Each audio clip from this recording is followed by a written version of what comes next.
Crasher.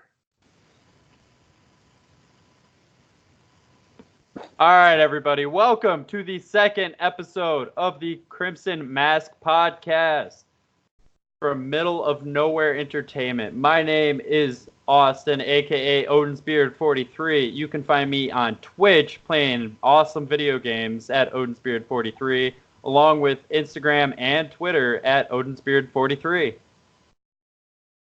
I'm the Shane Show baby, and you can follow me at Shane Show BB on Instagram and Twitter, and also on Snapchat at CPH298. And you can see all the shenanigans I get into, including wrestling shows. And tomorrow you can actually see me downtown Sterling at the YWCA parking lot for hot dog days. And I'm Izzy. I still have no Twitter or Facebook or Instagram or anything like that because I'm an old guy. But I also haven't come up with a name. So if any of you have any ideas for a name, just pop it in the comments down below. And the craziest one I will use. It should be a fun time trying to figure that out. But I'm all for suggestions, except from Austin. We're the old man of Middle of Nowhere Entertainment. Do you think that's too long? That's kind of long. That's what she said. Heyo. Hey!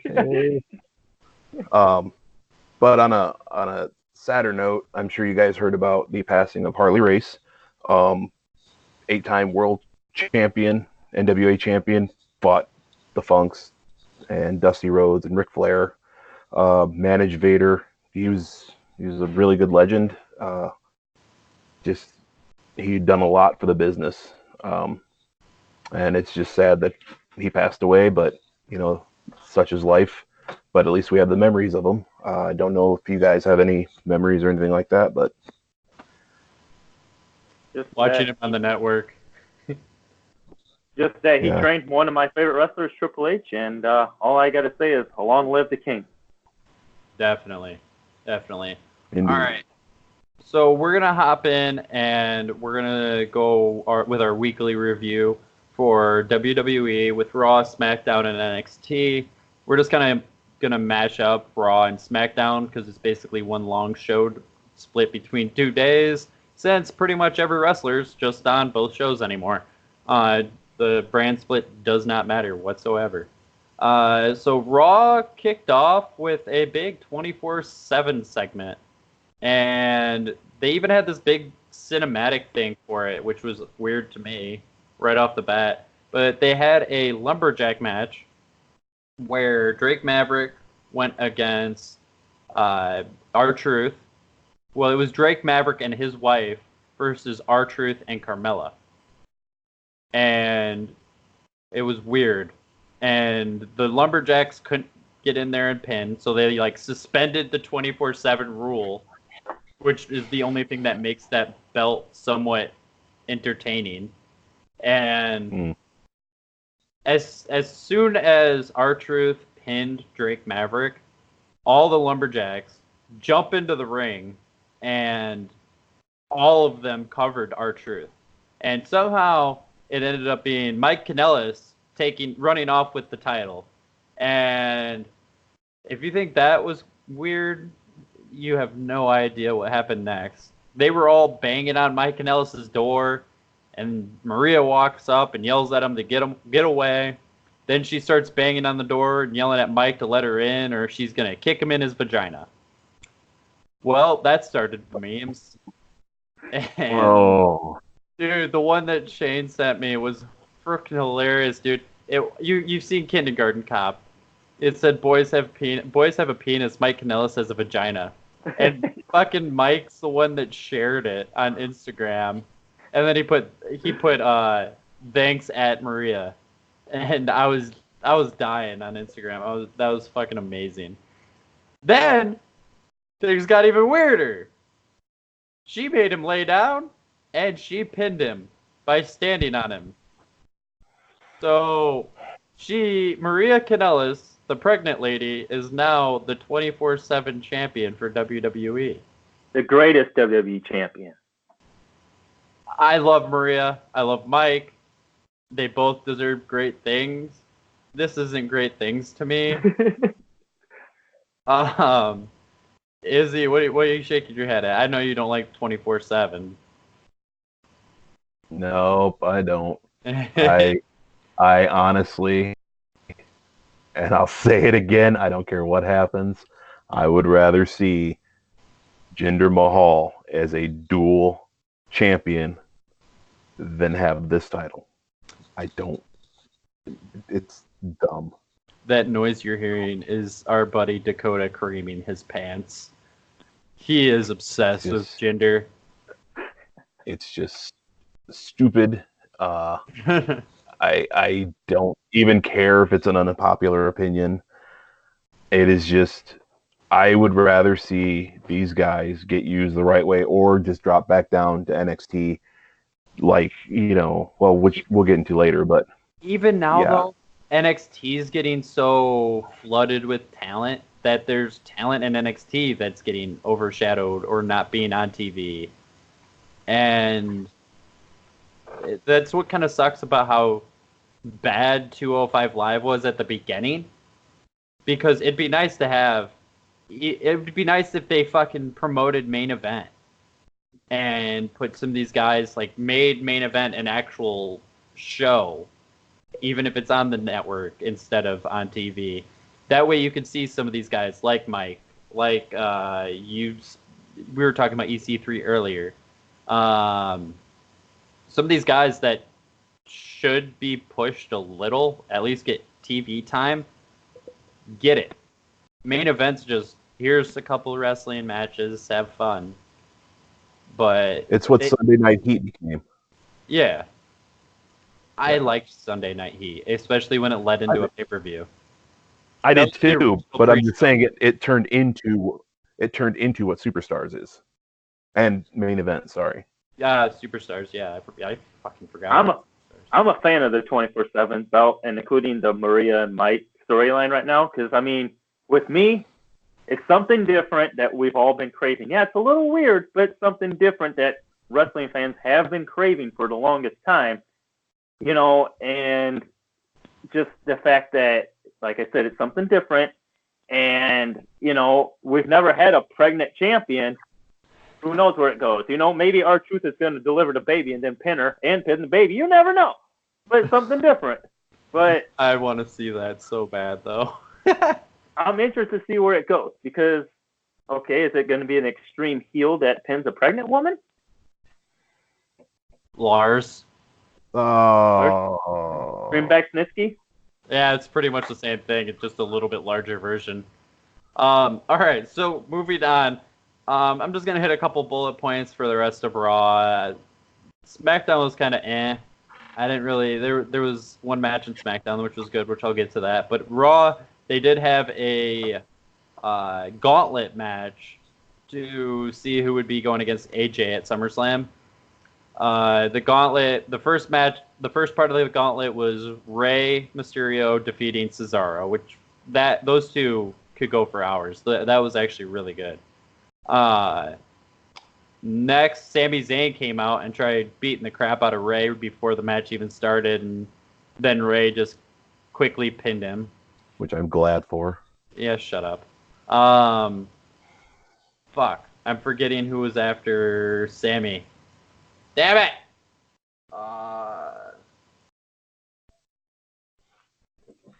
Was it Ricochet?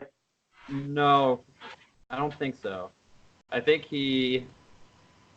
Andrade. Oh, he ripped his mask off, that's right. Yeah, and Andrade pinned Rey, and then he tried ripping his mask off, and then Ricochet came to save the day, made sure Rey was okay, because, he's the ultra babyface, and... Butthole player, too. He did get his mask off him. Yeah, butthole player, too. I heard he used Bray Wyatt's glove. Oh, God. And then Ricochet and Andrade, I could watch those two wrestle for ages, just saying. Those two are amazing. Ricochet did beat Andrade, so it will be Ricochet versus AJ Styles at SummerSlam for the U.S. Championship. See, this is where the crossover thing... Isn't U.S. SmackDown? Or did No. they No. swap in the last? Intercontinental SmackDown. Okay. But at the same time, what happened to no automatic rematches? I mean, whether Well, he won a match or not, it's still He won a match. That's what matters. an automatic rematch. And then, so it's Ricochet versus AJ. Like, that's cool. I'll be okay with that match. That match should be really good. They had a triple threat tag team match between the Revival, the Usos, who are on TV already after their last incident, and then the OC, the original club. They're just the OC apparently.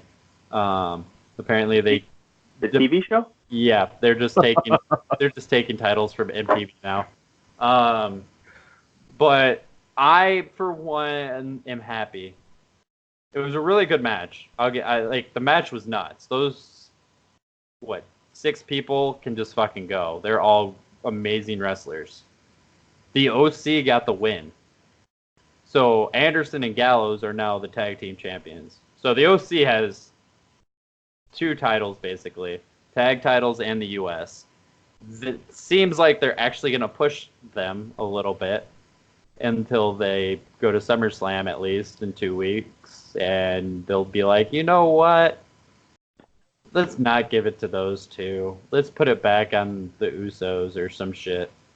No, I think Gallows and Anderson will keep it. AJ will lose to Ricochet, and they'll bump him up to fight Kofi, or yeah, probably Kofi. Kofi or Randy. Then Seth had a match with Dolph. Probably Izzy's favorite match ever. They played the storyline with Dolph super kicking Shawn Michaels extremely well, though. I really like the way they have him acting. To where last week they just brought in all these old guys. And the only thing I have issues with is that Dolph has been in the WWE since the fucking Spirit Squad. But he keeps saying, oh, they bring in these old guys. They just rehash the same shit and all this whatever. And I'm just like, yeah, you've been rehashed like 10 times now, dude. Technically, he has a point. Yeah, they do. Who was the Spirit Squad feuding with, like, their biggest feud? DX. Yeah. So even back That then, feud was actually pretty decent too. even back then, he was, if you want to get technical in the kayfabe sense, he was right because he was a young upstart who was getting overshadowed by all these older wrestlers. So, But couldn't they just bring in another young upstart, another guy from NXT, and have him do that? Maybe that's what the lead does to Ziggler. Maybe somebody from NXT like Adam Cole is going to come to Ziggler and say, you are the old guy, and I'm going to take you out. Ooh, I'd be okay with that. well, it's kind of like the whole Cena Rock thing. Cena was telling The Rock, oh, well, you disappeared to Hollywood, blah, blah, blah, and now Cena's doing it, so who are you going to have say it to Cena? That would be an Adam Cole moment right there. Who's going to be the next WWE movie star? Yeah, certainly isn't The Miz, because he sucks. But the Rollins Ziggler match, they had a pretty good match, and then Brock Lesnar came out and absolutely beat the living dog piss out of Seth. I don't know if he had a blood tablet or if he actually got busted open in his mouth, but he was spitting blood. It was actually really cool. And they got Rollins in the ambulance, and then it's starting to pull away, and then all of a sudden it stops, and Brock's standing there in front of it, yelling at him to put it in park. Rips the fucking gurney out of the back, and F5's Seth on the edge of the gurney, which looked fucking disgusting, and he started spitting up more blood. The overall look of that was amazing. I really like that. That was the most interesting part of Raw in a long time. To me, it was I feel like they are really just showing okay, Seth's the underdog. Everyone loves an underdog story. Well, not only that, but Heyman's building a monster. I Yeah. mean, look back in ECW, you had 911 who Heyman managed, so to speak, and he was just a brutal monster who would do exactly what Lesnar's doing, go out and just destroy everybody. And by the way, did you know that Seth Rollins is dating Becky Lynch? So Wait, weird. What? Oh, What? Yeah, No. I know. It is so No. messed up. I thought That it is was so fake. weird. No, not this, I guess. I guess it's real. It's damn Oh my real. God! Can you believe it? But in all seriousness, though, I think the way they're building Brock is going to be huge. And I'm going to say it now, though. I don't think Rollins is going to beat Lesnar at SummerSlam. I think what they're going to do is they're going to keep Brock champion for a while and end it at WrestleMania when his contract's done and over with and he retires. That's when they're going to crown whoever. We thought that the last fucking 2 years, though. Yeah, but he did come out and say that he's done with WWE after, because he already retired from UFC. So he said he's done with WWE after WrestleMania. I think no matter what, I mean, I'm a fan of wrestling, but I think no matter what, Brock Lesnar will never win the fans over. Fans complain that he's never around. He's finally around. He's actually showing up the Raws. He's dominating. He's actually performing. He's wrestling. And fans are still not pleased. Yeah, but I like it right now. I mean, they're finally building up monsters like they did with Undertaker and Kane. right. You know, and they're doing it with Brock Lesnar and Bray Wyatt. I mean, But are they booing Lesnar as a get off my TV, or are they booing him as a legit, okay, he's a bad guy, we're booing him kind of thing? You know, But I mean, then there's still people that cheer for him because he's Brock Lesnar. it is a special attraction. I'm just kind of over the whole he's just going to destroy everybody thing, especially after you have him lose in less than a minute to Goldberg.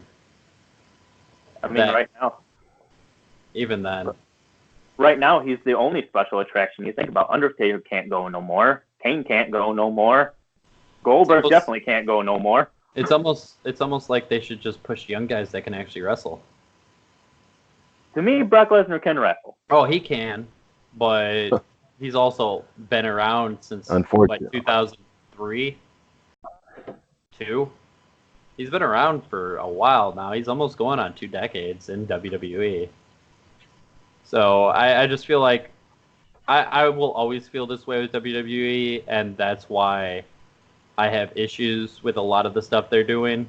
Is they have these extremely talented young guys that they just aren't utilizing.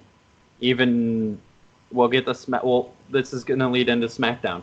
I can't remember who it was, to be honest, but somebody called out Aleister Black. And they're like, yeah, he's sitting in a basement somewhere with his candles asking for a fight. And you know what? I'll fight him or whatever. Aleister Black, I don't think he's wrestled in a while now. Did he get He's hurt wrestled- again? No, he wrestled the tomorrow. pay-per-view. Yeah, a while. But no, they had a rematch though. Yeah. But he's just asking for fights and he's just sitting there. He should be an every week guy. He wants somebody to knock on his door. Jeez. Three's Company style. I feel like that's a hint to somebody big, but I just can't figure out who. It's going to lead to Taker at Mania. Or Survivor Series. Yeah. I don't want to see that. And it's like I said, Undertaker can't go no more. Respect him dearly, but no, God, it's been a train wreck. In the last couple of matches, train wreck. Oh, the tag match wasn't that bad. But also Roman Yeah, Reigns it was. carried him. Go back and watch it. It was terrible. No. Hey, HBK was the only good thing about that. And No, not that one. which match? Which tag Extreme Rules. You know, the Graveyard match? Dogs. Oh, fucking boo. But to me, that match wasn't that bad. I mean, it had the best in the world. How could it be bad? Oh boy. Maria? I don't want to do this anymore. So that's it for the podcast, everybody. Thanks for the great run. But back to SmackDown. They did have Kevin Owens come out with the mic right off the bat, talking about shit. And then Drew McIntyre, attacked him and said, "Oh, it's you versus me. in a match, and that match starts now. You versus me. And they fucking just went ham. Those two, obviously, I love them both. Izzy's favorite wrestler is Kevin Owens. I told you I'm starting to warm up to him. And I told you should have a long time ago. You also I told really me to hope stop those eating cake, two- but I didn't. What's up, Shane? I really hope those two are the final two in the Royal Rumble. I would be ecstatic. Those two, like, I don't know what happened. They're like, okay, Drew McIntyre's getting this really big push soon. And then it just didn't happen. There's the guy that should be built like a fucking monster. Not Brock Lesnar again for the 50th time. It should be Drew. Drew's a beast. He's bigger than everybody. He's fast as shit, and he can actually wrestle. And he's young. And he can talk. Yeah. Do you think there's a way? Let's fantasy book here that Lesnar's still champion going out of the Rumble, and McIntyre wins the Royal Rumble. Is there a way to almost make Lesnar the underdog? That would be cool. Probably. That's my two picks already in the Royal Rumble is Matt Riddle or Drew McIntyre or Galloway. You have Paul switch over to Drew. There you go. Be like, I'm done with this old guy. But he wouldn't give up a champ, though. If the next guy has the title shot, I could see a turn happening at Mania. I think he could do it, and they could be like, all right, we have some strategies, and kind of do a bunch of vignettes leading into WrestleMania about their strategy against Brock, and Paul knows his weak points and all that kind of stuff. But that match was phenomenal. Speaking of phenomenal, the last match of the night was AJ versus Kofi. And those two, like always, put on a show. That's pretty much all you could say. Those two know how to wrestle. You could tell they are comfortable together. And it was just insane. Always. It was our first SmackDown without Shane McMahon. Thank God. Yes. But it was the first SmackDown, I believe, in a while with Bray Wyatt, wasn't it? He did not show. They had a Or was that Raw? Raw.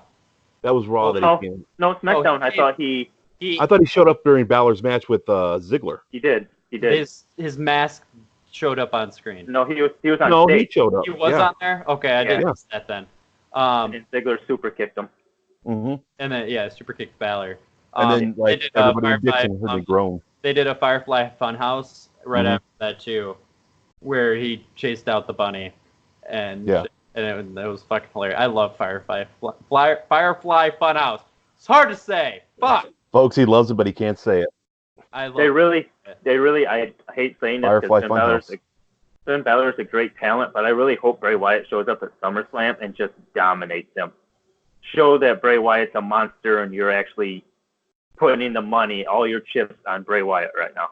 I hope he dominates Finn Balor, and then he takes Finn and makes him become not the demon, because Finn has so many other personas that he could use, and look you got a fucking demonic tag team. Just have Finn Balor wear Mr. Rogers' clothes. Fucking do a stable with those two. I'm down for that. Let Finn go for the fucking big title against Kofi or whatever, and let Bray just be the leader that goes for Intercontinental. Those two are phenomenal workers. They both can talk, even though half the time most people can't figure out what Finn's trying to say. Guilty. His accent. I love Finn. I can hear him. I can understand him fine. That'd be cool. The SmackDown or Raw after SummerSlam, just have him at the Firefly house, and somebody knocks, and it's Finn Balor just in like Mr. Rogers' clothes, and just go from there. Those two are so creative that those two could do some amazing things as a stable. I think stable. They could, as long as somebody okays it. Hey, you two are the ones that texted me saying, Eric Bischoff's running SmackDown and Paul Heyman's running Raw. Yeah, what happened to SmackDown? Vince rewrote it an hour before the fucking show went on. The XFL Just isn't excited. gotten off yet. That's why. Uh-huh. I was excited. I'm an Eric Bischoff guy, so I was just excited. I'm sure once the XFL starts, Vince is going to be off playing with his new toy. No, he won't, because it's gonna last half a season and then fucking die again, because no one wants to watch it. All he's got to do is rehire He Hate Me, and it's all good. All right. So then NXT happened. Wait. Did I miss something? Wait. You missed the biggest accident that happened backstage. Oh my God! Roman Reigns happened to be walking to go announce who his next opponent at SummerSlam was, and Gee, I wonder who that would be. And they didn't announce it because somebody pushed over the something, and a bunch of boxes and everything fell. We had 8 camera cuts in 30 seconds, and That's your Roman, favorite. and Roman Reigns was just laying there, and he was okay and walked away. And I don't know if you guys heard, but rumor was there was a picture taken, and you see, of all people, Buddy Murphy walking away from the scene. I'm okay with that. I think it was Maria. I think it was Jinder Mahal. He was so mad. He wants his title back. I want it to be Buddy, because as much as I love Joe, I don't want to see Joe versus Reigns. No.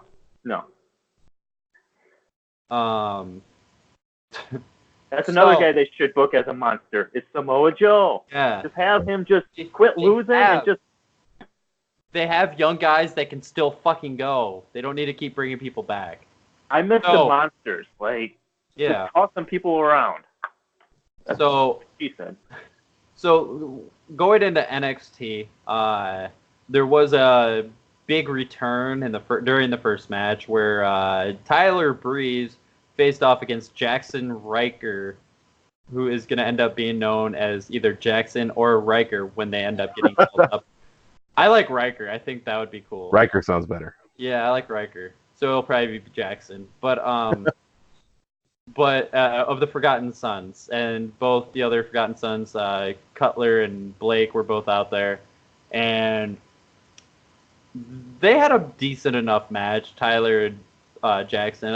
It was a good match. It did the underdog thing, where Riker's just the big powerhouse, which he is. He's a fucking beast. And Breeze rolled him up with a victory roll, got the 3 count. Riker attacked Breeze when he was getting his hand raised. Forgotten Sons mobbed the ring, just start laying into Breeze. Everyone yells Fandango, and they start chanting his name. And they did play this extremely well. They didn't have it right away. Everyone was waiting for it and everything, and they were just like, so they kind of teased that it wasn't going to happen, and then all of a sudden the music hit. And here comes Fandango down the ring. Looking fucking good, by the way. He got a haircut. He looks shreddy. He got some new ink. He looks really good. And everybody in the audience, Shane, I saw you. And he low roped fucking whatever he did to Riker to get him out. Tossed, one guy came through trying to get him. He did his leg drop guillotine thing with the ropes, which always looks awesome. They did a double super kick. They did a bunch of shit. That they're bringing Breezango down to NXT, which is a good thing because both of them are 2 guys that got buried on the main roster, even though they got over the stupid fucking fashion police thing.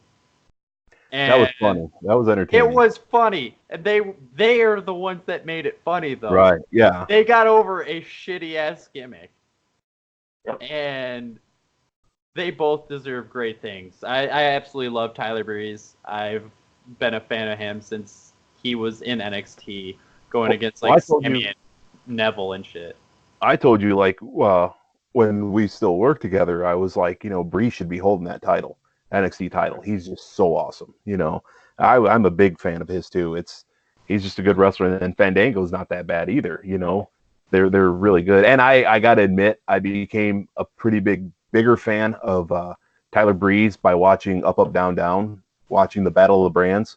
Yep. Hilarious. That guy is just he's fucking amazing in that. I just a really quick segue here. The one where Creed got their notebooks, and his says Prince Petty. Yeah. And he's just like, yay, yay. And it looks like, wait a minute. Dude, I was rolling. Like 3 minutes to actually read it. I was rolling. That was great. Breeze and I used to actually tweet back and forth before he was like a nothing in NXT. He was a really nice guy. He would just go back and forth with me about wrestling stuff and etc. Like Breeze is one of the hardest workers, and he deserves so much more. I mean, like a lot of them do, but current time in WWE, Breezango is probably my favorite tag team. Just because they're hardworking and charisma, and they're not in trouble. They don't get DUIs every other week, and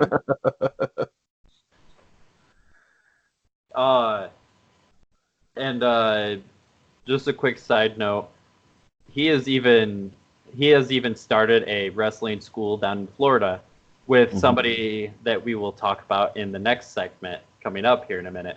But to be able to do all this work for WWE/NXT and also go and train people, that's, he's working his ass off. He's also doing Up Up Down Down and all that shit.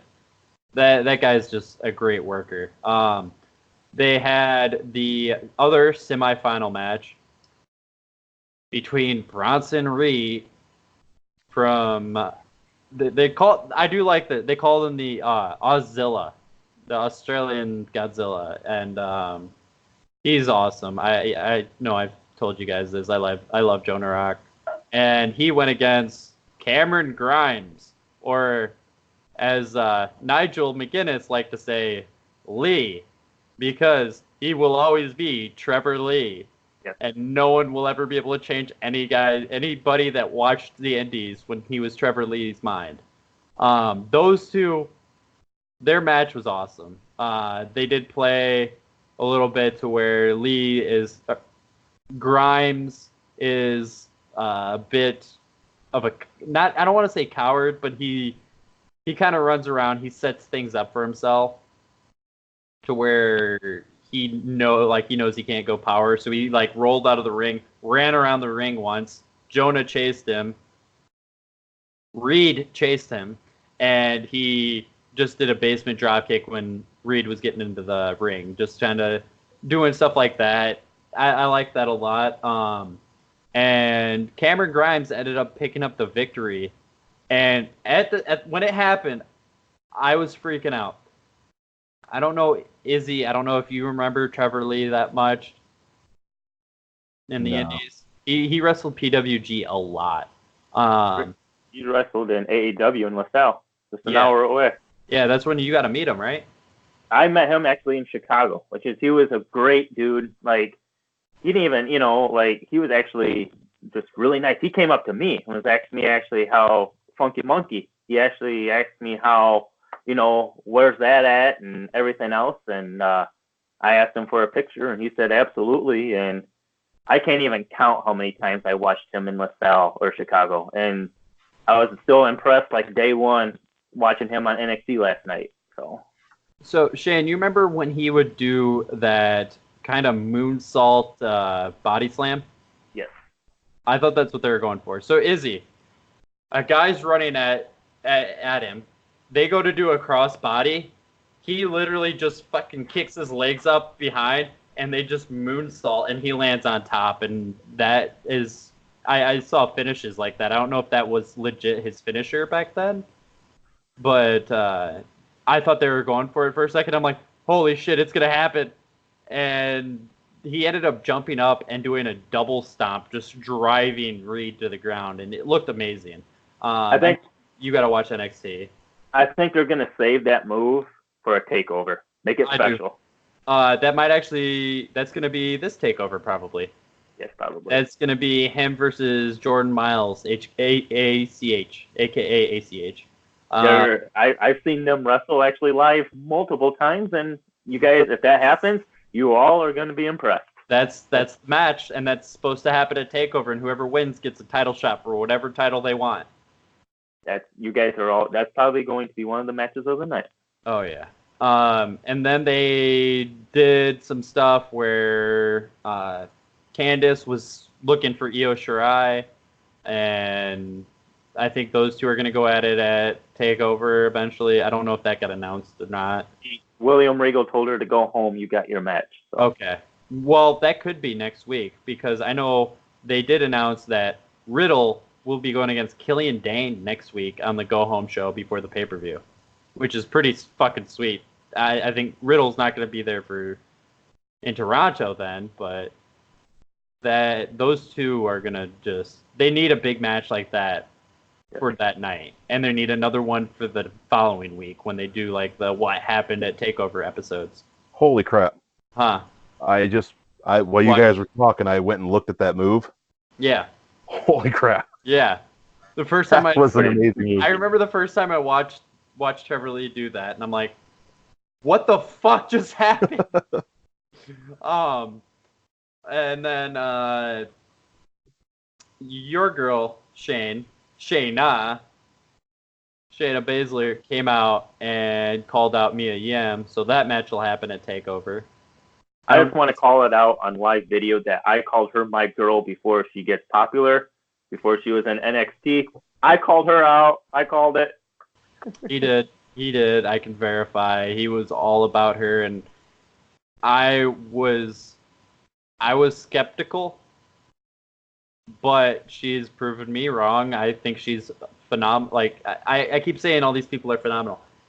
She literally went from where you could see she was really green in the ring, and then next thing you know, she's fucking telling perfect stories in one match and is able to just do everything. She's really good, and she's possibly one of the better women wrestlers throughout all the roster.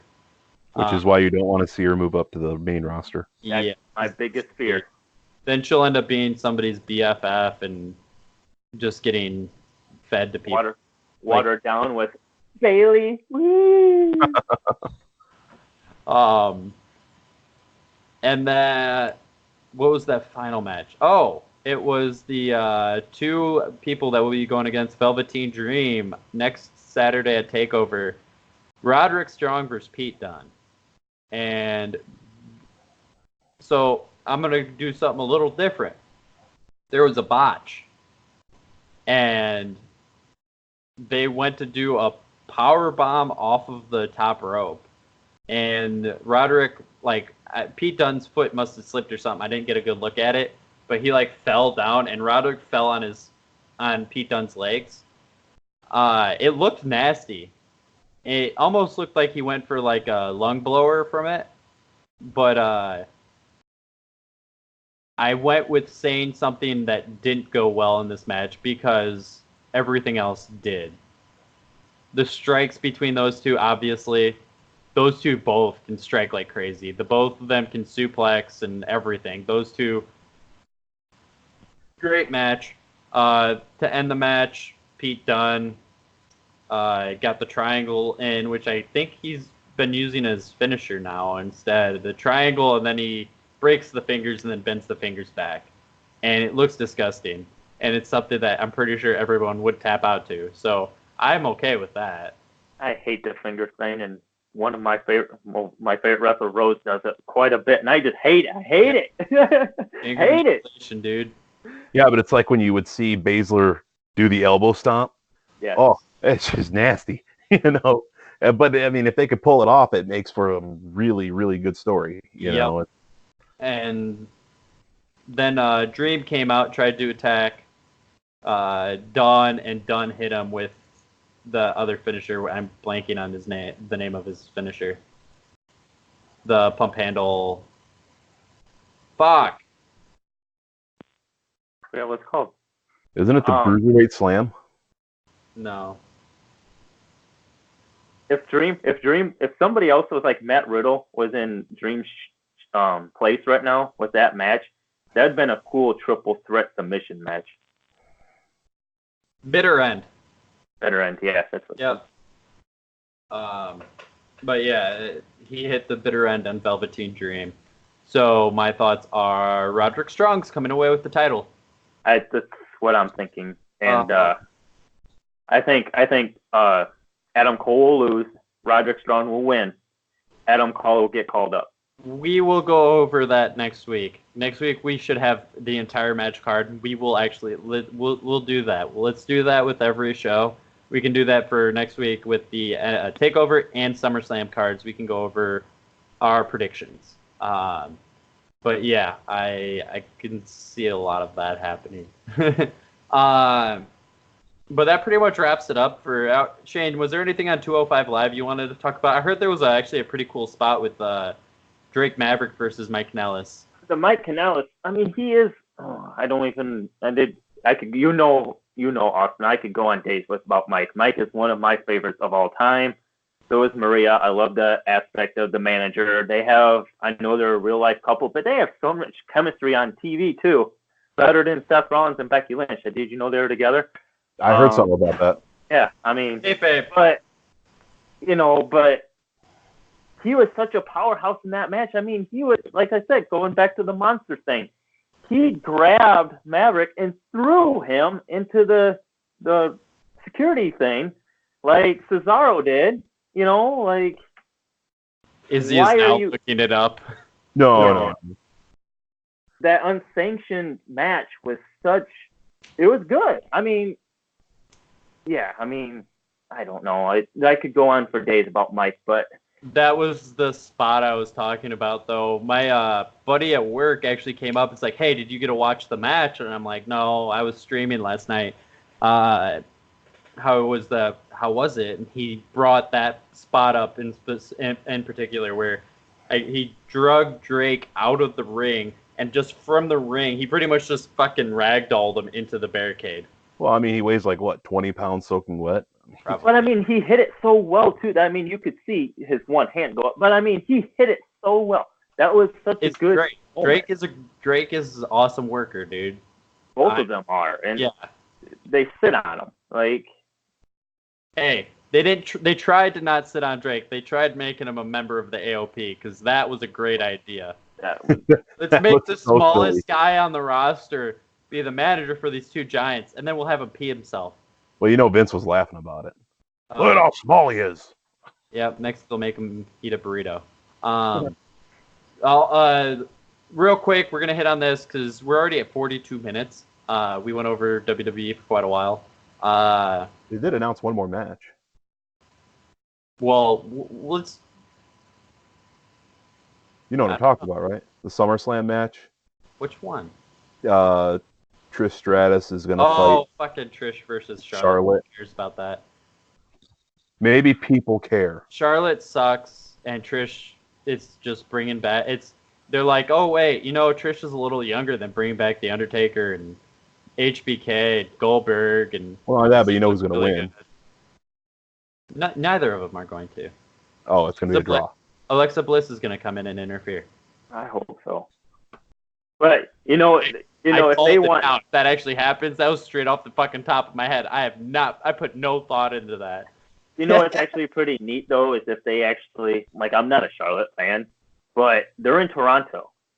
You could actually push Charlotte to be one of the biggest female heels on this pay-per-view if you truly are smart about it.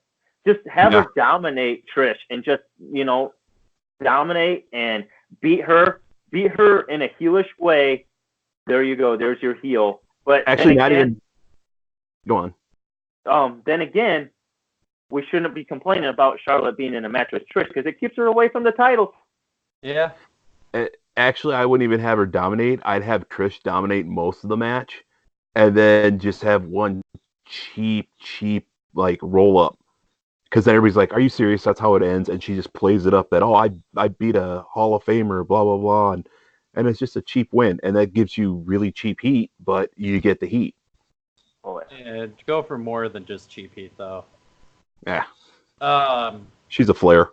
So, oh my God. So, All Elite Wrestling, we talked about it last week that their first TV show is going to be October 2nd. They did announce a couple matches, but real quick, first they announced. Well, actually, yeah. Let's do this let's do that first. So they announced Cody versus Sammy Guevara. If you guys haven't seen Sammy Guevara, go check his stuff out. The first time I saw him was on Lucha Underground, and he jumped off the fucking balcony down into where they come in, the air. They're one of their 5 entrances at the temple, and did this twisting fucking thing onto everybody, and he was just jumping around doing all the flippy shit that you guys aren't too fond of, but he has a great personality where he could either go face or heel with it. It seems like they're trying to kind of go more heel, where he's just kind of a dick. But him versus Cody is going to be the first match to ever be on All Elite Wrestling's TV show. Shane, I know you have an issue with Cody being in the first match. I'm hoping that it ends up being the first match announcement and they just fucked up with the wording. And I want their first match to be a tag match. Me too. I mean, you know my issue. I mean, Cody is the first one to call out Triple H for everything. Everything. He is the first person to open his mouth before anybody else does. And now Cody's in charge of something, and now he's wording it that he's going to be the first person to be on this TV show. Okay, we all know time to play the game always played at 8 o'clock on Raw's War. I mean, you can't call people out for the same bullshit that you say you're gonna do. I mean, Cody and Brandy are pretty much a young version of Stephanie and Triple H right now, in my opinion. Brandy has to put herself in all the matches when she's not the greatest wrestler in the world. Where was Kylie at? Kylie needs to wrestle. There's so many young women, but yet Brandy puts her place in a match. Difference is she gets her comeuppance when it's needed. Stephanie doesn't. Like, Stephanie will slap the Big Show and, like, put him down. He'll just cry. And what happens? Nothing. She goes back. And it's like, the only time it happened was with Ronda Rousey, and that's just because they needed to push Rousey. Yeah, right.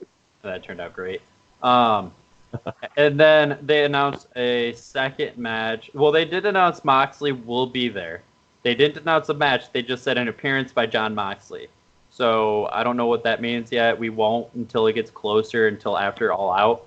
But he's going to admit that he's the one that pushed over everything onto Roman Reigns. Oh my god, that'd be amazing! I can see him do something stupid like that. I pushed over these boxes on my old best friend at another company, and that's all he says. It was Renee. Oh my god, it could have been. They did announce that the Elite, Kenny Omega and the Young Bucks, will be going against Chris Jericho and 2 mystery opponents. Now, Shane sent me a screenshot, and apparently Jericho's opponents will be a huge surprise to everyone. His partners, not opponents. Partners, sorry. And 2 mystery partners. And that will be a huge surprise to everyone. Me and him started going back and forth immediately, saying, like, I'm like, it's got to be someone they haven't talked about yet then. They have to have somebody under wraps. They have to have an agreement with somebody in a different company, or agreement with a different company, say Impact, to have them bring it in. Because they wouldn't say it was going to be a huge surprise. It's just going to be fucking Lucha Brothers or Best Friends or something. I don't think that would be big. I think, and one that I sent Shane and I thought would be fucking amazing, and he was about to send it too, was Brian Pillman and Teddy Hart. Have those 2 come in, and those 2 with Jericho. I think that would be awesome. They did have Brian Pillman Jr. at Double or Nothing. He was in the Battle Royale at the beginning. So I think they could do that. That would be pretty awesome. I think they have to make a splash on that first episode, though. I think there's somebody, they either have talks with somebody or having talks with somebody or have somebody signed that hasn't shown up yet. Would he bring in Chris Benoit's son? I don't know if he would. I think if anybody does, he would be the one to do it. But I don't think he's ready yet. Especially your first match on the biggest All Elite Wrestling show of the ever. Like, this is it. This is the big one. Bring in Lance Storm and Dean Malenko. Dude, Lance Storm. That would be awesome. We talked about that. At least give them the farewell, on a different, because obviously WWE hasn't done it with them, but, Just have all the ECW guys. To me, I think it's going to be two brothers or relatives that are related to each other. Because you got the Young Bucks. So it could be Davey Smith and Eddie Hart. Davey and Brian. That's true. I mean, just bring in the Hart Foundation from MLW. Oh, that'd be cool. Just get everybody away from Jim Cornette. Even have Jericho be like their like their Ric Flair or whatever, like. Yeah, that'd be fucking sweet. New Four Horsemen. And then AEW's other big announcement was they announced another match, which everybody saw coming a mile away, but they officially announced it. Cody versus Shawn Spears is going to be happening at All Out. They can both have one person ringside, and that is it.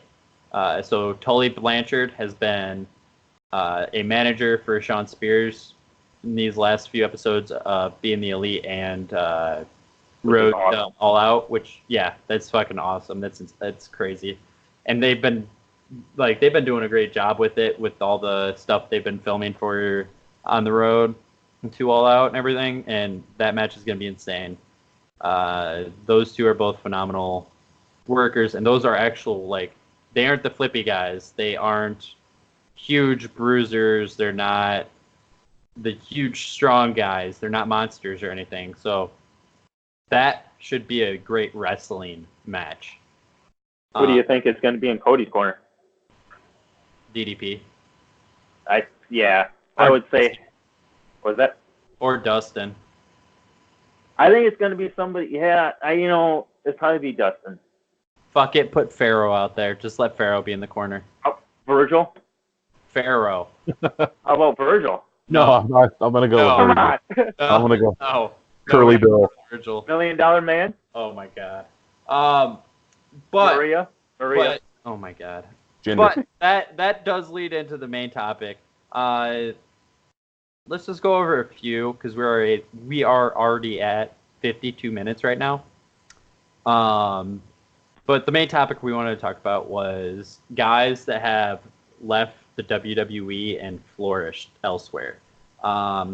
I say we do the 5 that we talked about already. The 2 that we just did, and then there was 6, because there was one Shane got really excited about. So obviously that match was a perfect segue for us to talk about this.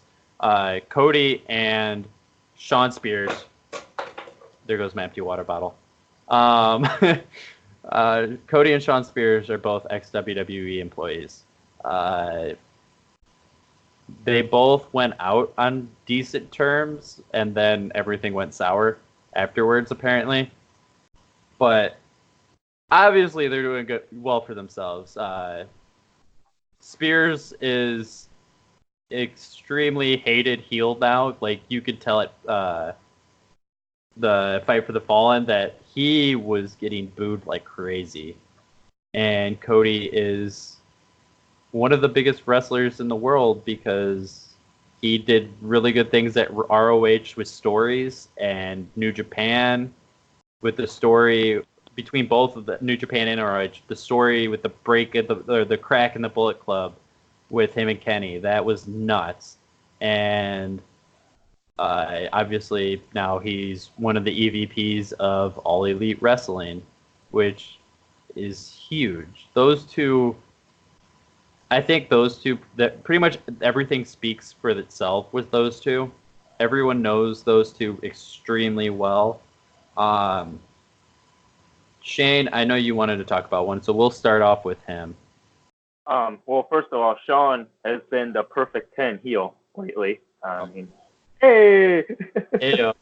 Today. But But the next guy I want to say is Johnny Nitro, Johnny Morrison, Johnny Impact, Johnny Mundo, Johnny probably AEW, Johnny whatever he wants to be today. But I mean, he's done quite a bit of great things. You know, he's just a great talent, and you know, he's how many championships has he won now? After leaving, his last thing on WWE was R-Truth kicking his ass, right? Yeah. And he just disappeared, and now he's all over. Which is, I met the guy. Of course I did. Doctor, right? But yeah, the stuff he was doing at Lucha was amazing. Obviously, Impact, he carried them for quite a while, and his athleticism is second to none. Like, I really believe that. He's crazy as shit. You've seen the shit he's done, jumping off of everything, because he's got that parkour background, so he's like, oh, I can do this. This is no problem, and then does it, and you're just like, holy fuck, what did I just see? I want to see him versus Jericho in AEW. He's got to sign with AEW. I could see a lot of big matches with him in AEW. Like, I could see him against Cody, him versus Shawn Spears, him versus MJF, all that shit. Like, he could do some huge things there. Like, him versus Mox. Dude, that'd be fucking awesome. I mean, he could really play off the heel and say, you know what? You guys copied off of me. You know, you guys, I left WWE and became something big before all of you guys did. And could work with that with all of them. All right. I 3 others. We'll end with somebody that we just mentioned.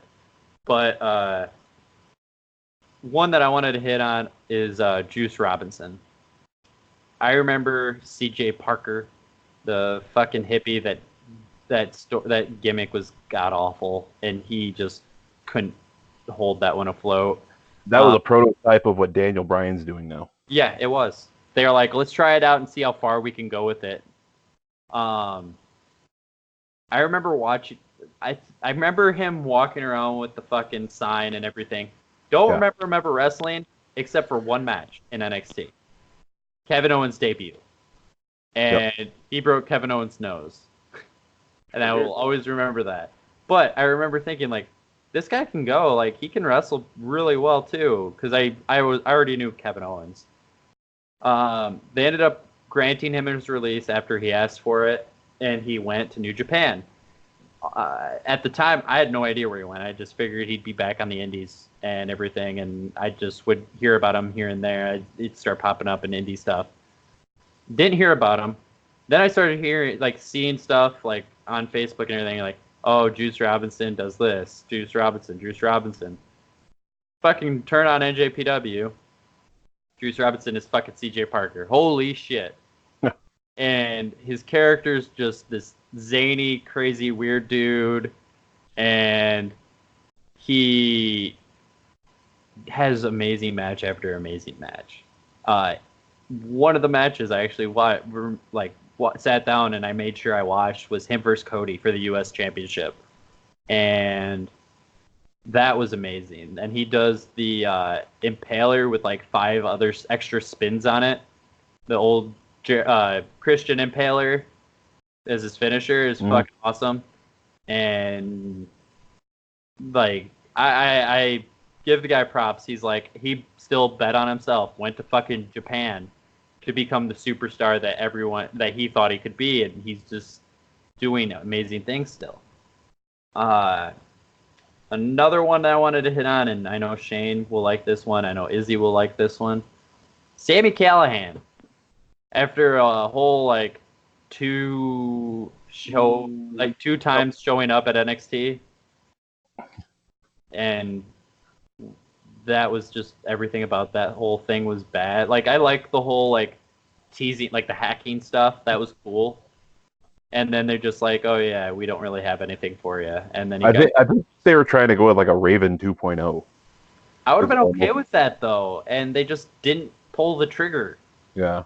Like that, the whole hacking stuff just lasted way too long. He And then could he have goes, made it work. yeah, he could have easily. And then he goes to NXT and becomes one of the biggest stars in wrestling. And a lot of that does have to do with a botch that wasn't his fault with breaking Eddie's face. People can disagree with me in the chat, in the comments. It's fine. Eddie didn't have the chair. Like, Eddie moved the chair a little bit after Sammy put it on him. And that's why the bat hit the chair, slid off, and hit Eddie in the face. You mean he went to Impact, not NXT? Impact, that's what I meant. Yeah. After NXT. But yeah, he does everything amazing. Yeah, he's a genius. He really. I've seen him. I know Shane will like to talk about him, so I'll let you go. Dude. I've seen him wrestle in LaSalle many, many times. I can't even count how many times I watched him wrestle in LaSalle. He's really a genius, like, and a good heel. I mean, there was a one time that he spit on me, and just because he's a heel, like, but like. And Shane took the spit and just went, kept it. No, he. I'm gonna create my own Sammy Callahan once I get my cloning machine. Like one of the last matches in LaSalle, there was a big old brawl that happened. He literally told me to move over before a garbage can hit me. So I mean, he's smart, and he's always going in the moment, like. Oh yeah. And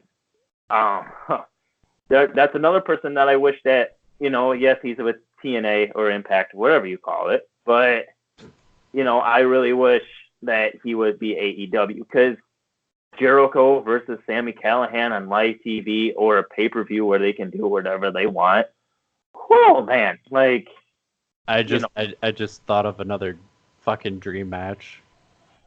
It involves the triple threat match at All Out with Moxley and Sammy Callahan. Yes. Just call it a death match. It's just a match of death. They used to be a tag team. Fucking A, dude. Though that match would be insane. Somebody would die. I believe they joined the Performance Center together because they were a tag team. They were a tag team in CZW. So real quick to end the show. There was one more. I wasn't there. Moxley. Yeah, there was one more. Everyone knows what Jon Moxley's doing. He surprisingly showed up at Double or Nothing.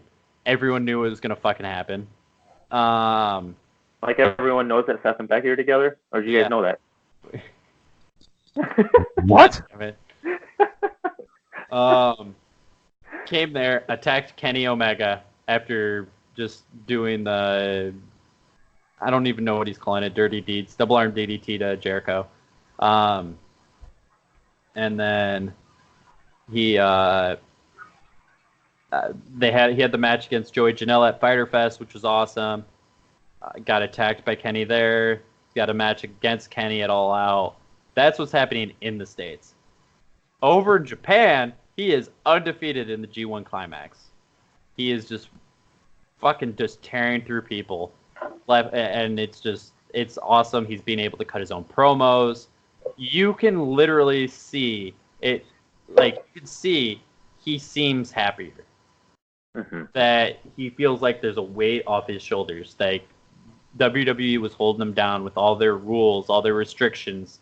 You have to say this and everything. And I remember listening to a podcast, and he had talked about, it was Art of Wrestling, Colt Cabana, and he had talked about how he had felt like he got muzzled pretty much. That one of his favorite things to do was to cut promos. That was one of his favorite things of all of wrestling, was cutting promos. He felt like he was great at it, which he is. But they would write out a script, and here you go. That wasn't on Cabana's. That was on Jericho's. That was on Jericho's. Yep. You're all over the place today. I am. Speaking of that, Colt Cabana's going to be quit doing podcasts. He's quitting? He's going to go, he wants to wrestle more, which is, I think, is that an AEW sign that he's going to I'm okay. As long as Colt Cabana doesn't just retire everything. I need to see Colt Cabana.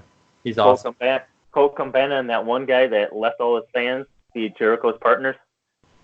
What's his name? Punk?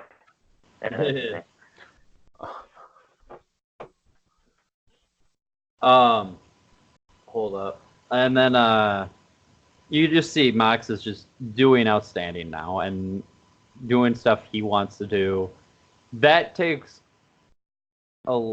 to take a lot of pressure off of a wrestler, being able to come up with your own stuff instead of here's your script. Well, I mean, look back in like CZW and all that when he was, John Moxley. I mean, you watch those promos, even the one that he cut on Regal when he first came over. Like, it was just amazing.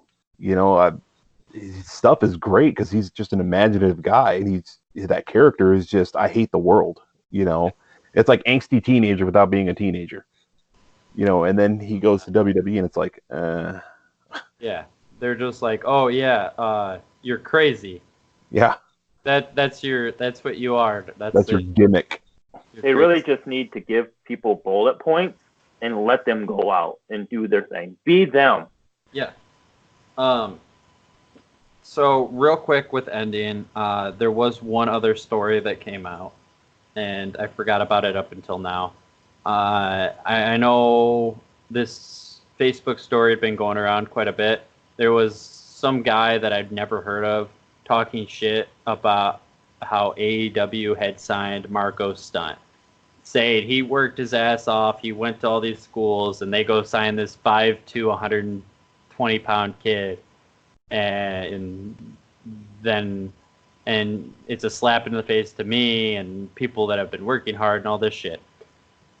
Literally every comment on it was roasting him. I commented on it myself. This is my 2 cents on it. It's almost like being entertaining is more important than being jacked.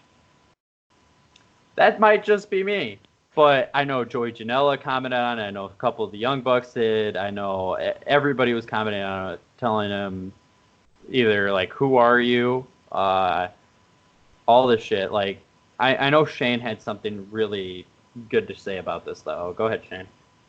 Just the fact that, as long as you're working hard and the passion, with me with cerebral palsy, like on a personal level, like I've never related to the big buff monstrous guys, obviously. I've always, liked the guys like my best friend Dakota, like that gets that win every once in a while because I can relate to someone like Dakota. I can relate, to Gregory Iron that actually has cerebral palsy. Like, if you work hard and you have the compassion for something and you get that, why does everyone have to piss on everybody's happiness anymore? Hard work, success, why? We live in such a negative world anymore. Why contribute to that hate, that negative? Let people be happy. Let people be successful. Marcus is a great talent. Obviously, like I always say, I met him in LaSalle. He was a good worker. He went against AC Baby, which is, 10 times bigger than him. But he worked his ass off. Why? To entertain us fans. Like, I don't care if you're a wrestler or a fan or the owner of the promotion. Somebody's working hard. Somebody gets signed to AEW. Someone gets signed to WWE. Be happy for them because they're doing something they love, being successful, hardworking, all that jazz. Yeah, where does putting this negative post out there really get this guy? Like, okay, now everyone thinks you're just a dickhead, for one, but how does putting that out there benefit you at all? It does. At the same time, dude got his attention. Yeah, that's unfortunately... It's almost the kind of attention he's going to want. Yeah, but it's almost like people who go and kill a bunch, like a serial killer. If they get a nickname, guess what? They're getting all the attention they wanted to begin with. Yeah, but that's what they wanted to do. They wanted to do that to be famous. He wanted to be a wrestler, and now he just killed... Well, yeah, but now his name is out there. But now, what promoter's going to get the guy that just trashed on Marco Stein, who signed with We've AEW. got a lot of trashy people in this world. This world is Unfortunately. based. This world is based. Actually, it's not even this world. This country itself is based off a kindergarten country concept where you can't say boo to anybody without everybody becoming social justice warriors. And I'm not saying this guy was right in what he said. I'm just saying, because you said earlier, like you said, who would hire somebody like this? Somebody will eventually do it. Because Somebody. this is the He'll guy probably that be ripped your on so and favorite so. promoter. I bet you anything he'll be Yeah. on a podcast like Yeah. ours, like not ours, but I bet Oh, he'll be fuck. on a podcast Never before talked Marcus. to that guy. That's like give it 3 years and Sexy Star will be wrestling somewhere again. I guarantee it. He'll be on Izzy's favorite promoters. I don't have a favorite promoter. Uh-huh. Me. He'll be signed with Impact next week. He'll be on MLW. Oh, come on. That's Izzy's favorite promoter. The guy that talks shit about everybody. That's understandable. I'm not a fan of Jim Cornette. I'm gonna put that out there. I'm not a fan of him, but I'm a fan of MLW. MLW is awesome, but he's a piece of shit. So before we do end the episode, well, first off, I want to thank everybody for all the support you've given us. I don't know if anybody's checked out any of the other podcasts. The Potato Aim podcast is a video gaming podcast where we talk video games and just nerd stuff.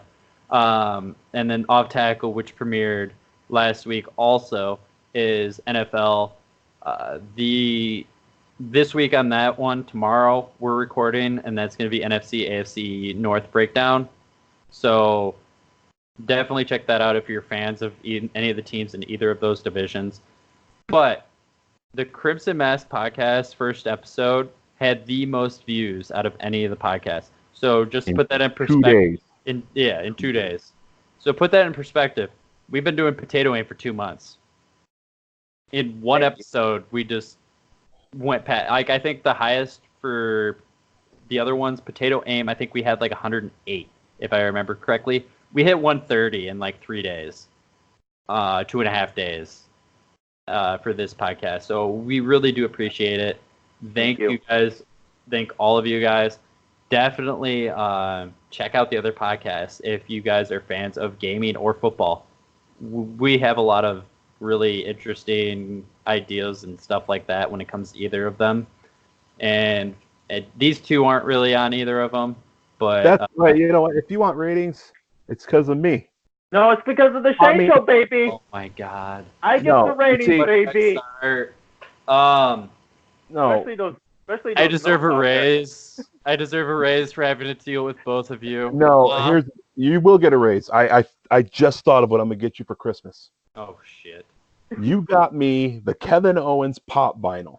I know exactly what I'm gonna get you. Oh God! It's a shirt. Fucking Charlotte Flair shirt. God damn it.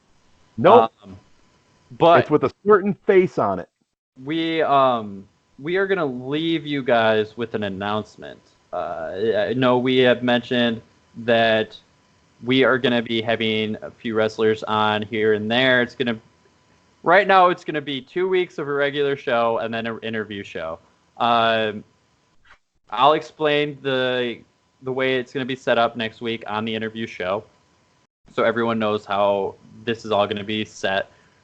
But we wanted to announce who will be the first wrestler to have a guest appearance on the Crimson Mask podcast.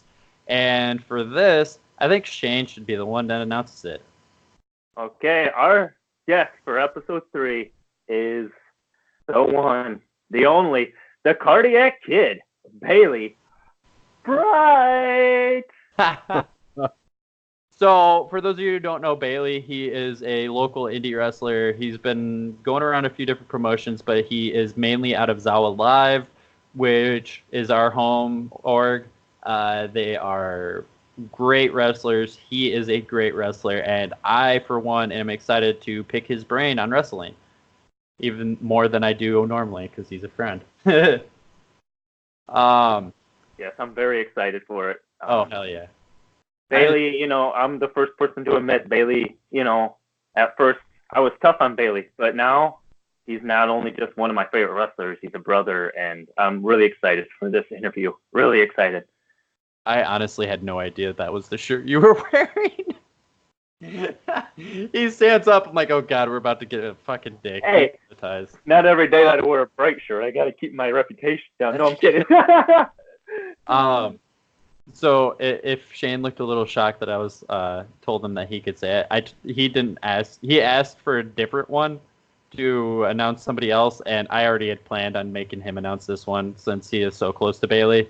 But that is going to be very exciting. That will be our first interview, and that should be. I'm gonna try it. We're gonna do it a little differently. Where I'm gonna edit that part in. I'm gonna try to get that posted Thursday night. Next Thursday night after we record our stuff. But there's a possibility it might not be up until Friday, just so everybody does know.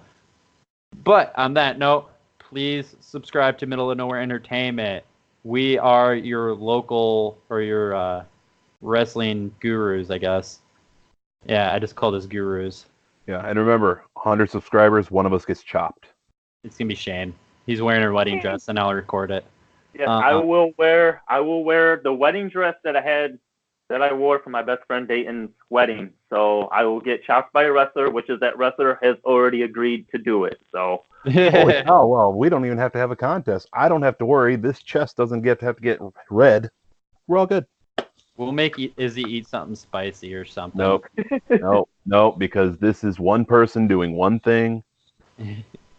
Well, if we're talking about promoting stuff, if you guys go over to twitch.tv/OdinsBeard43 and if he hits 50 followers, along with twitch.tv/RavenF, if Pat and I hit 50 followers, we are both going to eat a ghost pepper. Yeah. Tell you what, if they hit 100 on Twitch. If they hit 100, they'll go to Buffalo Wild Wings and do the Blazing Challenge. Ooh, you're making my booty hole hurt. I'm talking about that. But after we both, I'm at 25. I think Pat's getting close. I think he's already passed it. He just needs to get hours and stuff in. But after we both hit affiliate, we're gonna eat a ghost pepper. So we will record that and put that on the Middle of Nowhere Entertainment YouTube page. So on that note, thank you everybody for hanging out with us. We really do appreciate it, and we will see you guys next week. Bye.